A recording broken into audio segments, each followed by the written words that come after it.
The luxury hotel lobby gleamed with marble and crystal chandeliers. Marcus Whitmore sat in a leather chair, reviewing contracts on his tablet.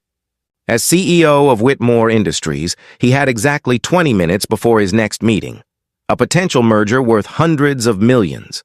He'd chosen this hotel lobby specifically because it was quiet, exclusive, controlled. A small voice interrupted his focus. "Excuse me, mister?" Marcus looked up to find a little girl standing before him. She couldn't have been more than 5 years old, wearing a red velvet dress with a matching bow in her blonde hair. She held an envelope in her small hands. "I'm busy," Marcus said curtly, returning to his tablet. "Please," the girl persisted. "Can you read this letter? It's very important." "Where are your parents?" Marcus asked, annoyed. "You shouldn't be bothering hotel guests." "My mommy is talking to the doctor over there." The girl pointed across the lobby where a woman was speaking urgently with a man in a white coat. "But I need you to read this now. Please." Something in her urgency made Marcus pause. Against his better judgment, he took the envelope. "Fine, what is this?" "It's my letter." "Can you read it out loud?" "I can't read yet. I'm only 4. Marcus opened the envelope and pulled out a piece of paper covered in crayon drawings, butterflies, hearts, stick figures.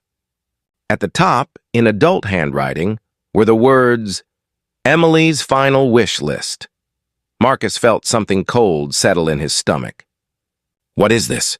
"It's my wishes," Emily explained seriously. "The doctor said I have to make wishes because I'm going to heaven soon. I have cancer in my head and it won't go away." Marcus stared at this child, this impossibly. Small person delivering impossible. News with the matter-of-fact tone children use when they don't fully understand what they're saying. "Read it," Emily urged. "Mommy wrote it for me because I can't write yet." "But I want to hear it." Marcus's hands shook slightly as he began to read. Emily's final wishes. See, butterflies one more time.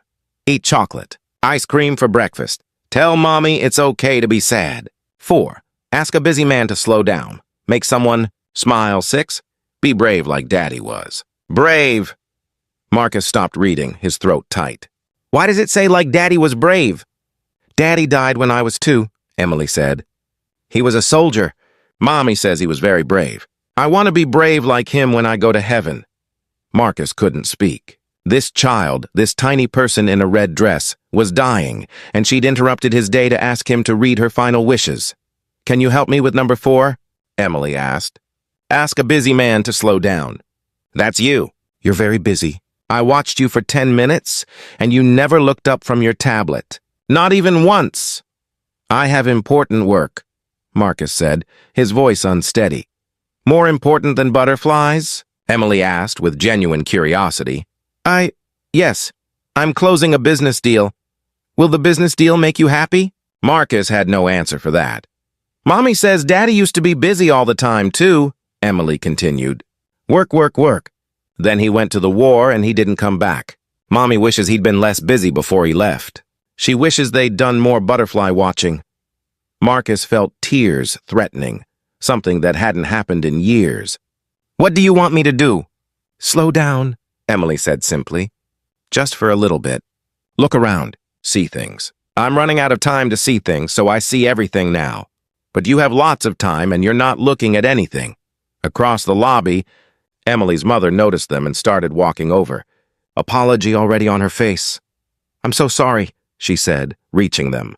"Emily, sweetheart, you can't bother people." "Sir, I apologize. She's been asking strangers to help with her wish list. We're here for a consultation about—" Her voice broke. "I'm so sorry for the interruption." "Don't apologize," Marcus said, surprising himself. He looked at Emily. "You want to see butterflies?" Emily nodded eagerly. Marcus made a decision that would have shocked everyone who knew him.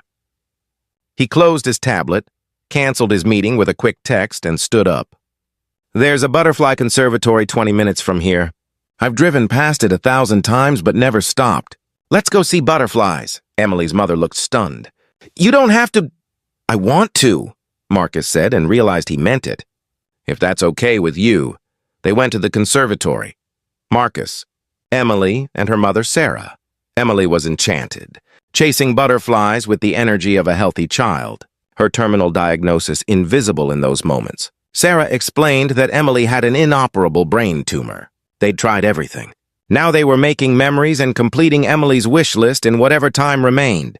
Why did she want to ask a busy man to slow down? Marcus asked. Her father, my husband, was always working, Sarah said quietly. Military career, very driven, always planning the next thing. He deployed when Emily was 18 months old. He died in action when she was 2. After he died, I found his journal. Every entry was about how he was going to slow down when he got back, spend time with family, appreciate moments. He ran out of time before he could do any of it, and Emily knows this. I told her that Daddy's only regret was being too busy, that he wished he'd slowed down.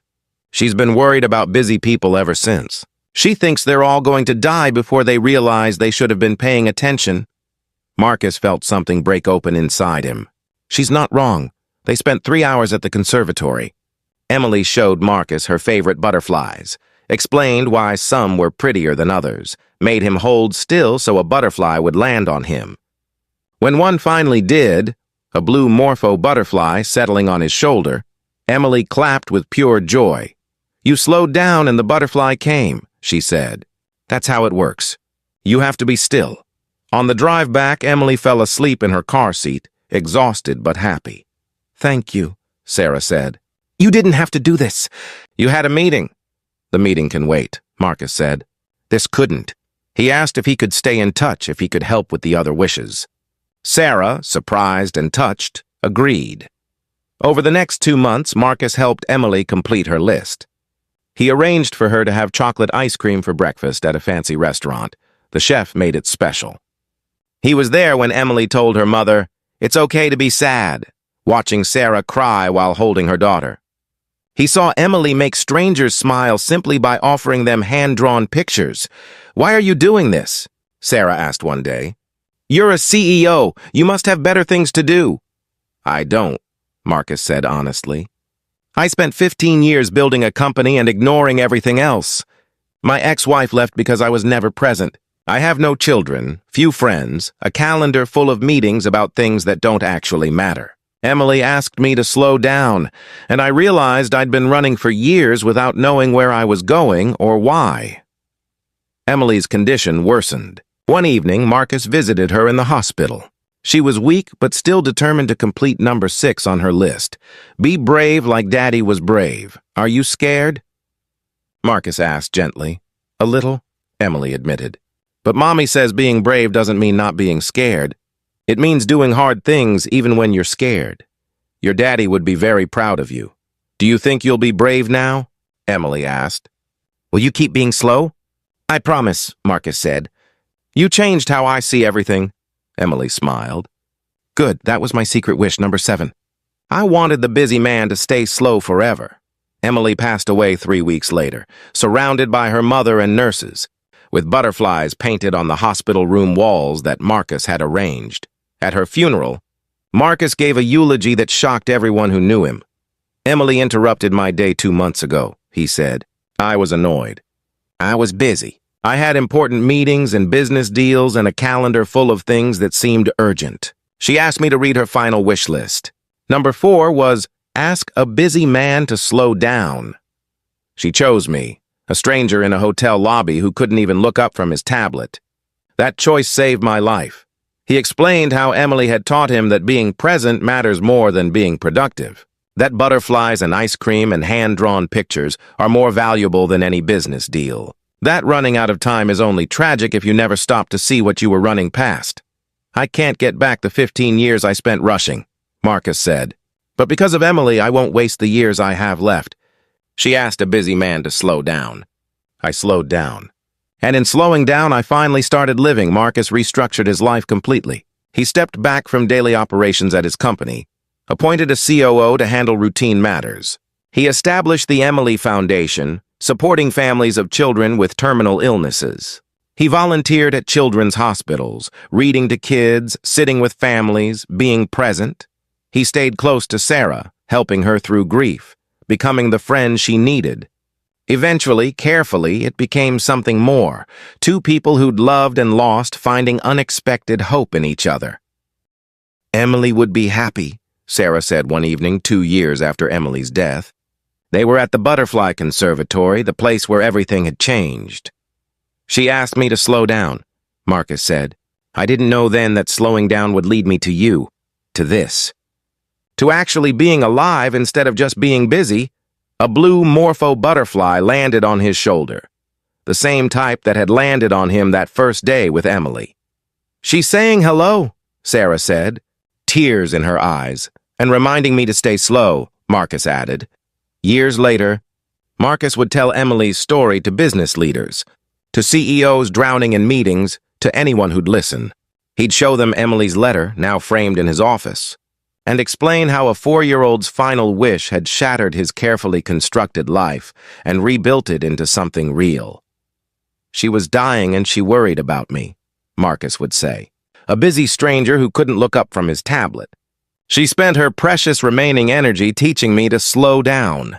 That gift, that interruption, was the greatest thing that ever happened to me. It cost me nothing but attention. It gave me everything, because sometimes terminal diagnoses carry unexpected wisdom. Sometimes children see clearly what adults miss. And sometimes, the most important letter you'll ever read is written in crayon by someone who's running out of time and wants to make sure you don't waste yours. If this story moved you deeply, please share it and subscribe for more tales about what truly matters. Comment about someone who taught you to slow down. Those teachers change how we live.